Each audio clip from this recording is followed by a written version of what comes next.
Hello, and welcome back to another episode of the Collected Clicks podcast. This is your host, Brandon Bateman, and today I'm joined by Colby Zimmerman, a member of my team, and we're going to talk all about duplicate leads. Because it turns out in some circumstances, you pay a lot of money for them, and in some circumstances, you don't.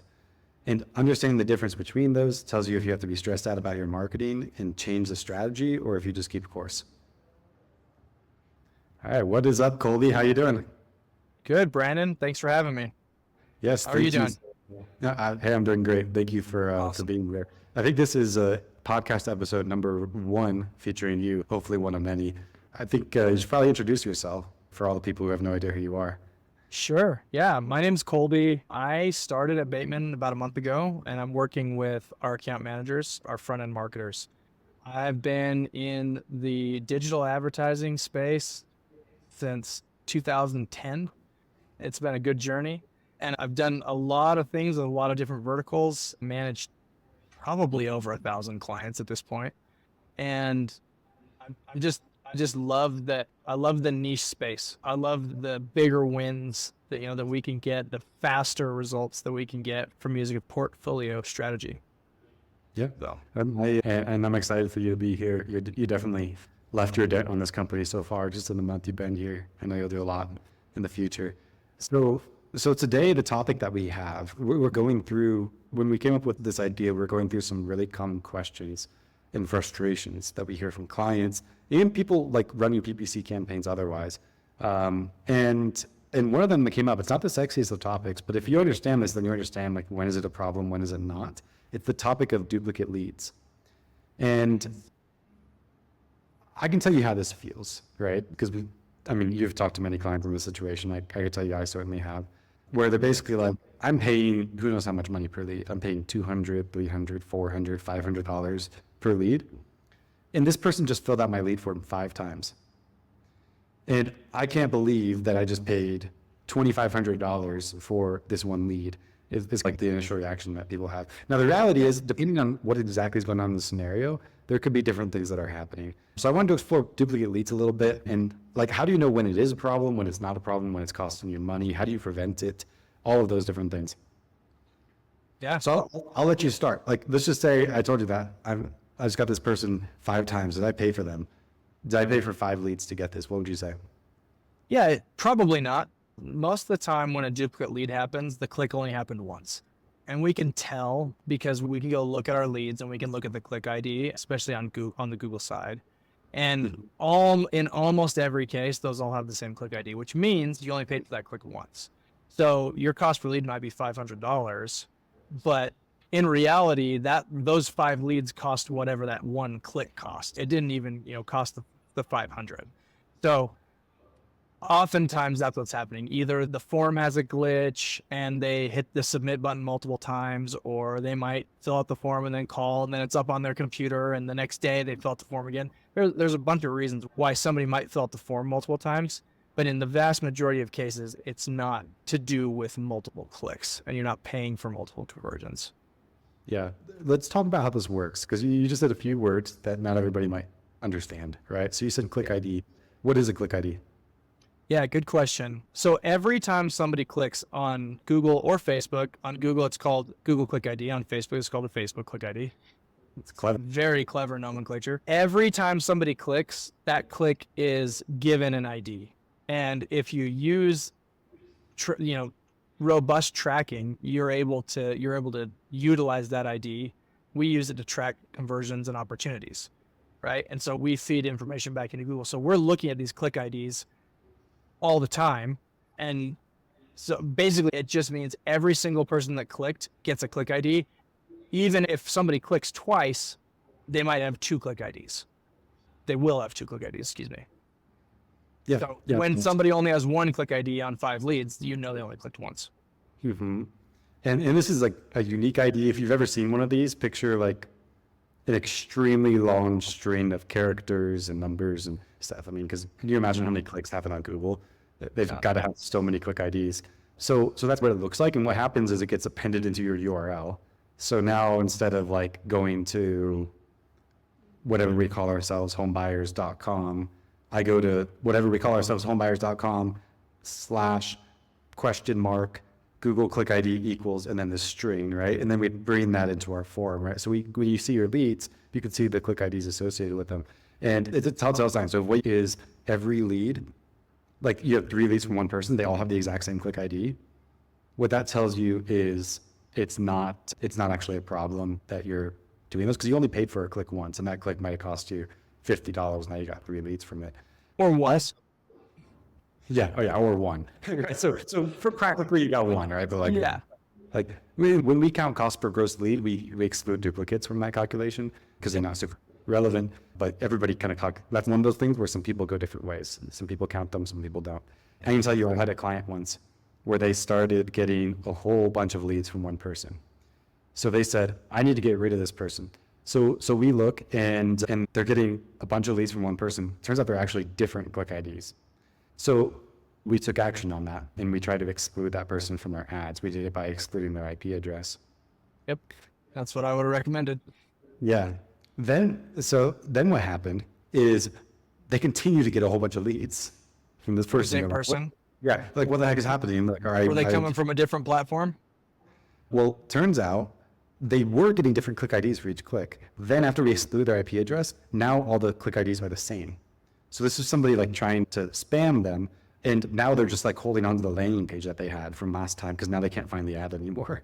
And so then like that's a situation where the problem shifted. Like at first, we're paying for too many clicks from this person was the problem.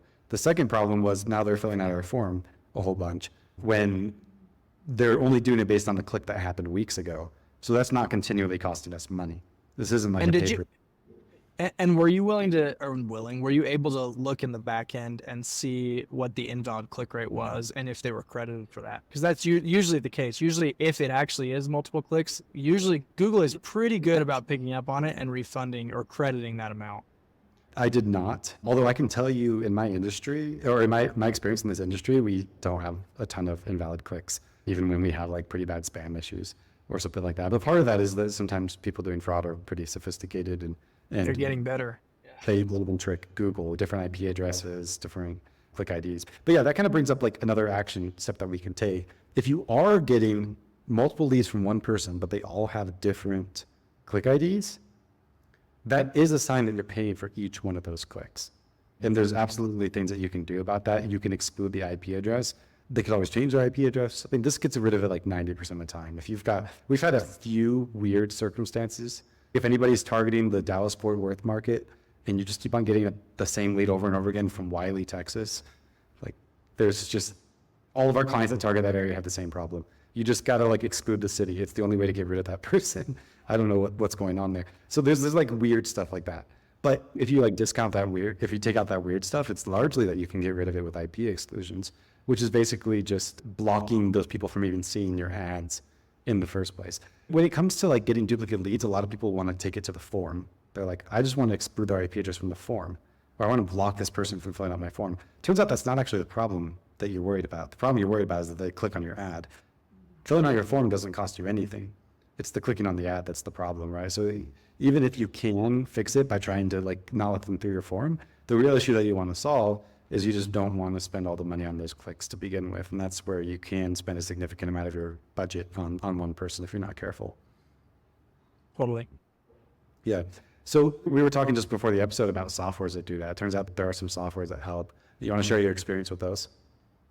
Yeah. From what I've experienced and read, there's really, they're all very similar, but the one that tends to be the most popular and have the best success is called Click IDs. And that's something that I was pretty happy to learn that from the onset, Bateman we already used that with all of our clients. So yeah, how that works is it's constantly monitoring for duplicate clicks, because if somebody clicks twice, there's a reasonable possibility that was just somebody clicking twice. If somebody clicks 3 times, now you're starting to think, okay, there might be a problem here. The nice thing about Click IDs is you don't have to monitor that. The software monitors it for you. And as soon as the right indicators go off, that IP address gets excluded automatically. Yeah. And there's something really powerful in what you just said that I don't want to skip past. You said Click IDs monitors duplicate clicks. What we're talking about here is duplicate leads. And this is one of those examples of like where ignorance is bliss. Like our clients get upset when they get like multiple leads from the same person. Meanwhile, that same thing's happening with their clicks dozens or hundreds of times and they don't even know it because they don't get the lead form, right? One person comes onto your website 10 times and never fills out a lead form. It doesn't notify you about that. The minute in the lead form, you think there's a problem. But I can tell you the problem of duplicate clicks is 100 times the problem of duplicate leads. It's massive. So that's the cool thing about Click IDs. Even if they don't fill out the form 2, 3, 4, 5 times, you still are able to exclude them based on the IP address, based on saying this person. I think our criteria is if they click twice within a really short period of time or 3 times within a week. We end up excluding the Which makes sense.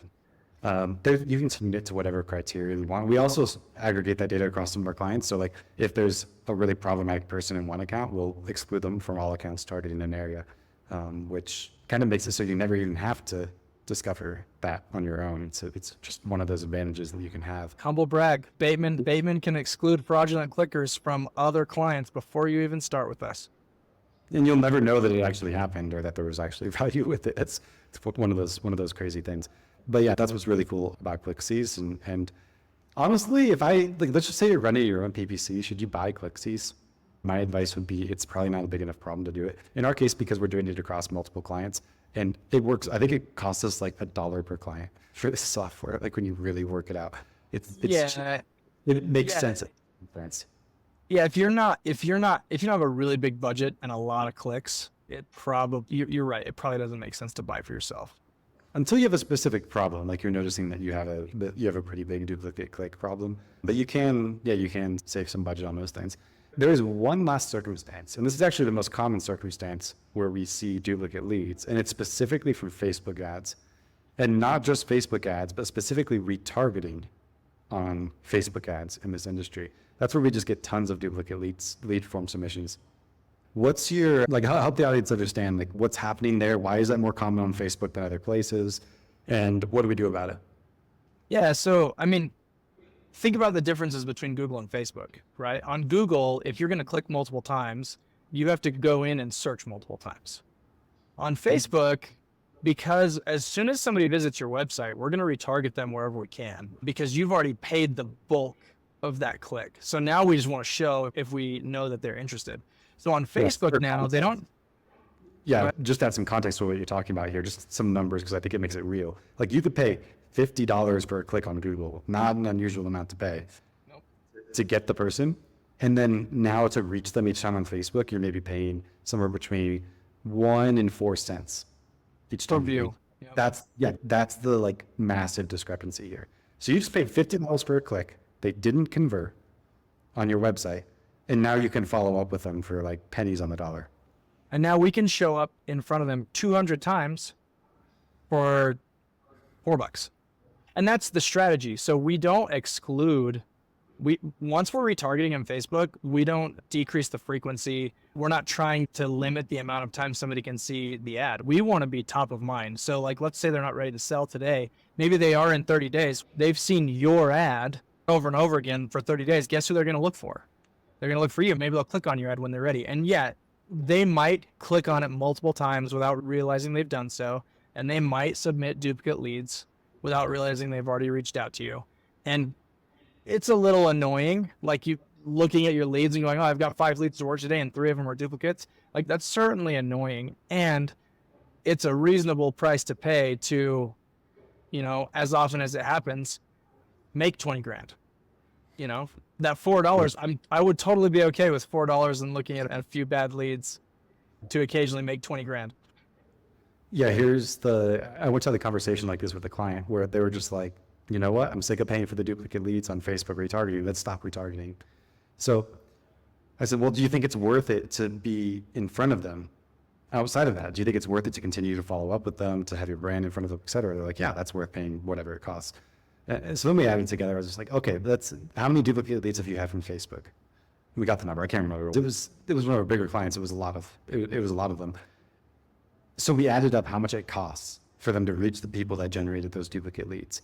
And we're talking not even tens of dollars. We're talking single digit number of dollars that they had spent ever producing duplicate leads on Facebook. And it might be helpful it might be helpful to take a step back and explain the differences in how marketing works on Google and on Facebook. On Google, you pay a cost per click, and that click is based on part like a floor click amount that Google has decided, and then an auction on top of that. So a live auction on the click. So you are paying $50 for that click. If nobody clicks, you pay nothing. On the Facebook side, it's the opposite. You pay for the eyeballs, which is why on Google, you're only competing with other real estate investors. On Facebook, you're competing with literally every company that wants to target your same demographic. The difference is you're paying per view, and the cost per 1,000 views is somewhere around $20, $20 to $30 typically, depending on your location. So that's why the duplicate leads on Facebook cost significantly less, because even if we've shown that ad 1,000 times, it's still only going to be $5. Yeah, If the same person has seen it 1,000 times. Yeah, if you think of like what is the game on Facebook, it's like a TV commercial or a billboard. You're like showing it so many times, and each time's a little bit less impactful. But like if you look at the funnel on Google, it looks like this. Like it's very vertical, meaning like the number of people who see the ad versus a click, or the amount of dollars per person that sees the ad is massive. We're talking CPMs in the thousands. If you look on Facebook, it's like this, like it's a very like horizontal funnel. And what that means is tons of people see your ad, and of those, a small percentage click. And of those small percentage that click, a small percentage end up filling out the form. And so it just like qualifies a lot more. You get a lot more brand awareness per lead, or a lot more activity in the upper funnel. So the reason that's relevant in this scenario is because usually that's because the targeting is just not quite as good as Google search, because the people are like searching. However, if you apply it to retargeting, now you're paying that price for that like really top of funnel awareness building advertising, yet you're applying it to a really niche list. And what happens in that circumstance is the theoretical return on investment there is massive. Now, it's like, what if I got you 100x return on investment on $1 a day in marketing? How excited would you be? How many more dollars can I give you? Exactly. And that's the problem. It doesn't scale. To scale your retargeting, you have to scale everything else that generates your website traffic, because the size of the list is always going to be your biggest limiter, but it's so worth doing. Like, would it be worth it if you didn't have a relationship with an agency already? Probably not, because you're going to have to go pay someone probably at the bare minimum $1,000 a month to manage this for you. And they might be spending like a few dollars a day. They're going to have to work miracles with those dollars to make it worth you paying them to do that. But let's just say you already have a relationship with a company like us, and you're already doing like top of funnel on Facebook, you're already doing Google ads, and now you're just adding on this multiplier that continues to follow up with those people and increase your brand awareness and work them down the funnel for a very small amount of money. It's totally worth it. And duplicate leads are one of those issues that you're going to deal with. And it's, totally a cost of doing business, and a little nuisance at worst. I understand that can be frustrating. Like, you have to figure it out if you have like round robin with your acquisitions guys or something, and they're like getting the same lead they already had or whatever the case is. But it's I'd say a small price to pay for what you get. Agreed. Yeah. If it were me, I would be willing to sift through 10 of those a day at the cost, if it meant once a year I got a $20,000 spread, or even a $10,000 spread. Yeah, it's worth it. It's at least like if it's not worth it for you to make a decision like that, you have to wonder if maybe you're understaffed, because it should be worth it. Like, a business should function in such a way that's something that's worth doing. So, any other thoughts on the topic of duplicate leads? What causes them? When it's a problem? When it's not? If you're working with us and you have questions, just bring it up with your account manager. Every single person on the team knows the information that we just talked about. Some of them even know more than me. We have an awesome team. And so when you have questions, just ask.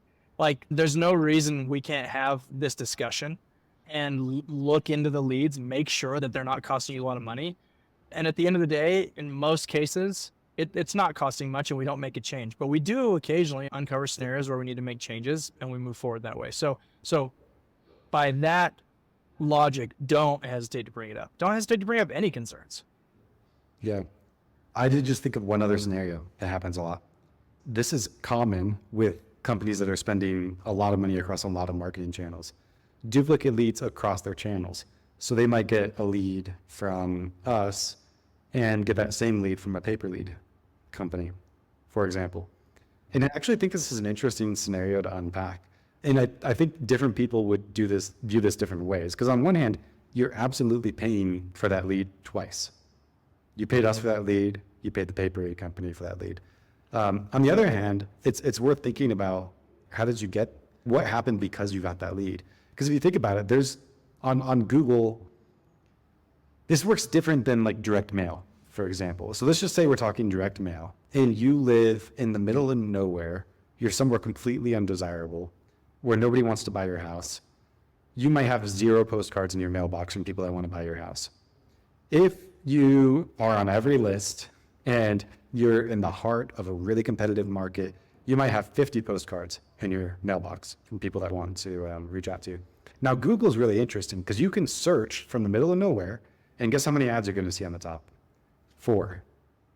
You can go then into the heart of the most competitive market and search on Google, and guess how many ads you're going to see on the top? 4.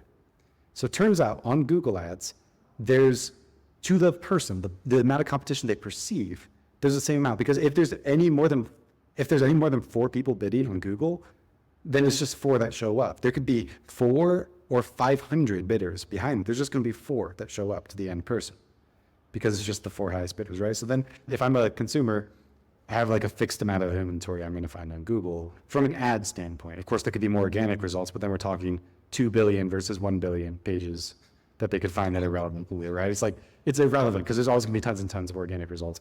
So if you think about it from that standpoint, I might reach out to, let's just say, 2 companies to get a quote. Now, if one of those companies ends up selling the lead to you, and then you are the other company, you just paid for a lead twice, but what you really did is you just bought it out from under your competitor. So now when you go talk to that seller, you're the only person talking to them, versus if you weren't the only, like if you hadn't bought that lead from the paper lead company, for example, as well, or maybe from us as well, when you would have gotten it from the paper lead company, now you still have the same lead, but there's 2 people on it instead of 1. It's an interesting concept. There's no way that I know to really like test the true impact of that, like how much it affects your close rates. But I would imagine when you do that, you just increase your likelihood of closing, and you probably increase the spread because the price, you just don't get beat up quite as much when there's not as much competition there. Yeah. So You definitely don't get into bidding wars in that scenario. Yeah, less bidding wars is exactly what I'm talking about. But I don't know if you have any thoughts on that, because like it's hard to say like to what extent is it worth it. But what you'll notice is the more channels you do that are similar to each other, like you'll get more duplicate leads from SEO and PPC than you would from others, because like you'll show up in the PPC results and then also in the organic results. If you're working with a paper lead company that's doing a lot of PPC, then you'll sometimes get duplicate leads with your own PPC and stuff like that. And I'm not talking a ton. If you're like a massive player, what you'll find is you'd probably end up having a lot of leads duplicated. Like we as a company, because of our market share in real estate investment, most of our leads come in multiple ways. It's a really common thing. It's what happens when you become a larger company in the space. But it's something interesting to think about. Like, is it worth it or is it not? Yeah, and I would say that we don't have that conversation a whole bunch, because those companies that are using all the marketing channels available to them, or several, they're usually aware of it. It's happened even before PPC. And the question might still come up, can we eliminate this? And the answer is probably not. And I would argue that you don't want to, just like you just mentioned. Yeah, because you could try to mess with it. Like if you happen to know their IP addresses or something, you could exclude IP addresses from all your leads. Or in Facebook, top of funnel, you could probably do an exclusion list of all the leads in your database. But a lot of people would do the exact opposite. They would try specifically to target those people because there's a lot of value in it. I would argue there absolutely is a lot of value. So anyways, thank you for the conversation today, Colby. Appreciate your time. For anybody listening, I will see you next week.